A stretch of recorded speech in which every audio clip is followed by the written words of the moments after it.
sant leen gërëm leen yéen ñi safoo di teewlu seen xibaar info dellu siwaat nañ ak beneenub xibaar nekk xibaar bu neex a neex ci bépp internaute ak ñi nga xamante ne daal dina ñuy bëgg bébé Binta Fatou Ndiaye ak kile di Kiné Ndiaye moom nag jàpp leen ne gannaaw ba nga xamante ne amoon na ab xuloo bu métti bu dox ci seen diggante ba ku nekk nag di ci jéem a dox tànku jàmm duma yegg nag ca xuloo ba na mu demee woon ndax yéen ñëpp nag teewee woon ngeen ko nettali xuloo nag xuloo lay indi waaye xam leen ne ñett ñooñu daal di nañuy juboo daal di koy fësal nag ci seeni compte Instagram jëm ci réseaux sociaux yi ak lile di TikTok ñett dox tànku jàmm nag du kenn ku dul Jojo Glow Skin kile di Mami Cobra ak sax yaa awa Rasoul Griff Sougou nag kenn demul mu des ci mbir mi mu nekk mbir moo xamante ne nag daal dinay am solo ndax lu dul jàmm ko gën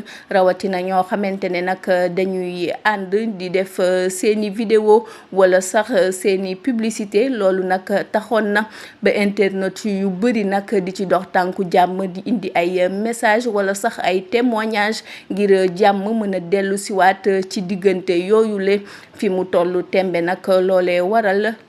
ba yàlla daal di wis ndox mu sedd ci seen diggante ñuy ñaan nag yàlla musal leen ci seytaane ak ñi nga xamante ne dañuy def ci diggante nit ñi di nettali wala di indi sax ay mbir yoo xamante ne mën naa tax ba ñuy meronte ci seen biir